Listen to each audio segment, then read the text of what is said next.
Would you like to predict if you, a loved one, or a client will get pregnant? Stay tuned for what I discovered in a 3-card reading for a woman who was eager to get pregnant. Hi everybody, I'm Sue Ellen Clayton. Welcome to my channel where we're learning how to read tarot 1 card at a time. I will be using the Radiant Rider-Waite Tarot, and there is a link below. In today's video, we'll answer the question, will Sophia get pregnant this year? An anonymous poster asked this question in a Facebook group, and for the sake of clarity, I will call her Sophia. Sophia was clearly excited about becoming pregnant and pulled 3 cards, the Sun, the High Priestess, and the Queen of Cups. We'll look at each card individually to assess whether it points to her getting pregnant, and then we'll discuss whether her pregnancy will happen this year. So let's get started. The first card is the Sun. This is one of the most positive cards in the tarot deck. The Sun card is frequently interpreted to mean pregnancy, as we see a happy child galloping onto the scene. The Sun card is also about happiness, fulfillment, and new beginnings. All of these apply to someone who has been wanting to get pregnant. The Sun also symbolizes vitality and literally glowing with health. Most women are described as glowing during their pregnancy, at least in the period between when morning sickness is over and you're so uncomfortable that you can't wait for your child to be born. The bright sun also represents clarity, especially after the darkness and deception of the previous card, which is the moon. In my experience, clarity is also a part of pregnancy because you transition from the dreamy idea of becoming a parent to realizing that you are responsible for a human being and are in this situation for the rest of your life. The brick wall behind the child also symbolizes that Sophia is reaching a new stage in her life. I think this is also true when you have a child. It is such a milestone that you tend to look back and see a difference in your life before and after you became a parent. My mom still does this, and my siblings and I are in our 50s and 60s. She'll figure out when something happened by counting how many kids she did or didn't have. The final symbol that I wanted to talk about was the horse. In tarot, horses are all about movement, and this horse is moving forward. We have a white horse which symbolizes purity, so we see a horse moving in a forward direction with a child on his back, presumably bringing something pure into the present. Babies are definitely innocent, so I see this as a further indication that Sophia would be giving birth. Overall, it's easy to interpret that pulling the Sun card means that Sophia will become pregnant. The second card is the High Priestess. The High Priestess can represent a time of going inward and waiting, which is something that happens during pregnancy, as women often undergo something called nesting when they prepare for their baby. A more common meaning for the High Priestess is about going inward and accessing your intuition, which some women feel is heightened during pregnancy. But I think you can look at going inward another way, because you have a heightened awareness of what is happening inside your body. This includes good stuff, like feeling the baby move, which is amazing, but there's also a lot of more unpleasant things that happen internally in pregnancy that demand your attention, such as heartburn and needing to pee every 10 minutes, or having food cravings and aversions. I remember when I was pregnant with my daughter, who was my second and youngest child.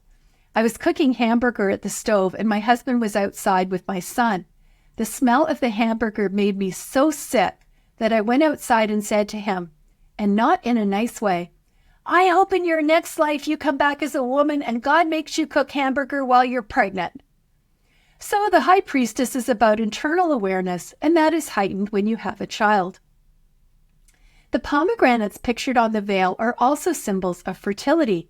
And there is a long history of pomegranates representing fertility, starting with Moses in the Bible.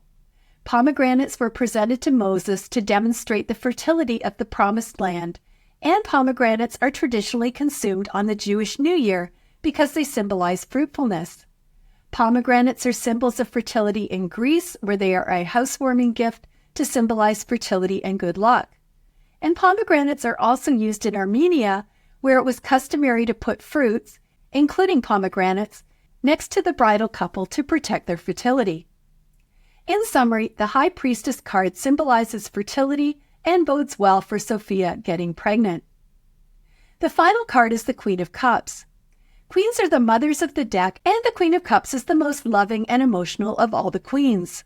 So right off the bat, we have another great sign that Sophia will get pregnant. The first thing I notice about the Queen of Cups is all the cherubs on her throne. The throne has 2 cherubs on the backrest and another cherub at the bottom of the throne. Because cherubs are basically low-level angels who carry out God's plan, they can represent protection and her connection to spirit. Cherubs also look like children, so they can represent her maternal abilities and, in my opinion, literally represent her future children.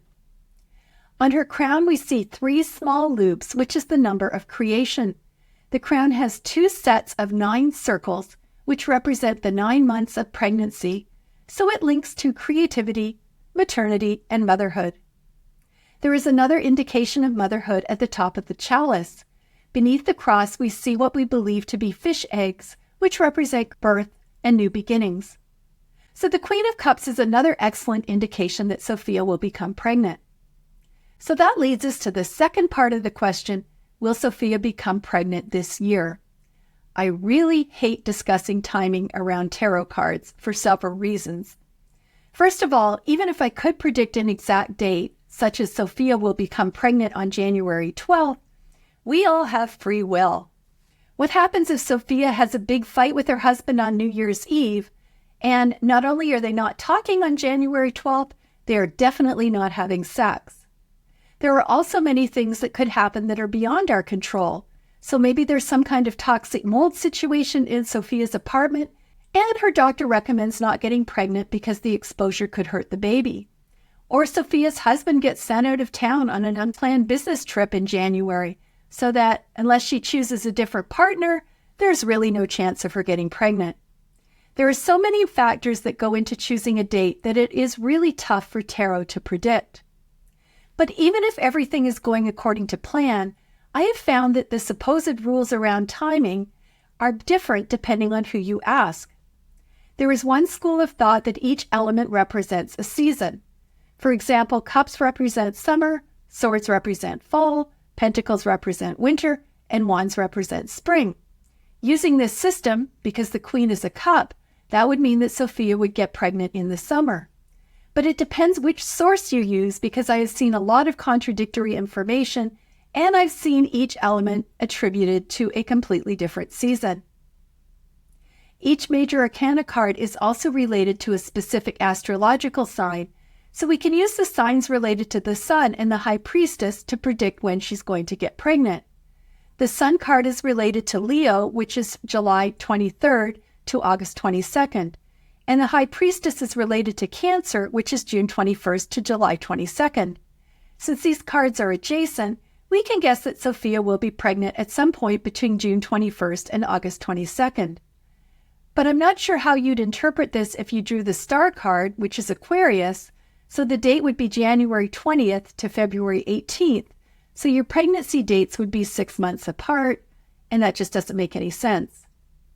For completeness, I'm also going to mention that you can use the numbered cards to predict dates, although I don't have any of these cards here.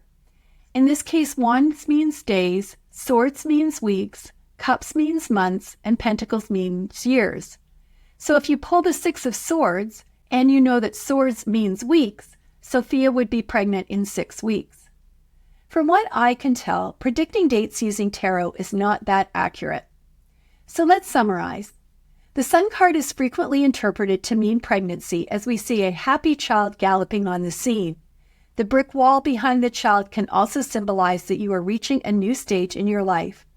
Overall, it's pretty easy to interpret that the sun card means that Sophia will get pregnant.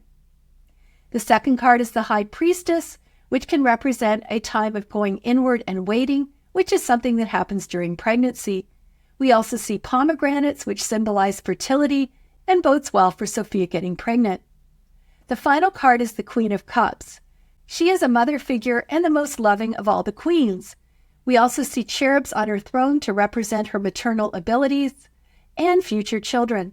Her crown has 2 sets of 9 circles, which represent the 9 months of pregnancy and link to maternity and motherhood. So all 3 cards strongly indicate that Sophia will get pregnant. That leads us to the second part of the question, will she get pregnant this year? And we talked about the challenges of using tarot for timing. One of these is that there are many circumstances that may occur that the tarot can't predict, such as the couple fighting or Sophia's husband going out of town. I discussed several ways to use tarot to predict dates. However, according to my research, there is not a consensus around which card represents which date. So I hope that this video gave you some ideas that you can apply to your tarot practice, particularly if someone asks you if they are pregnant. Please leave a comment if you'd like to share what you learned. And if you're not already a subscriber, I'd love to have you subscribe to this channel so that you don't miss anything. I'll see you next time.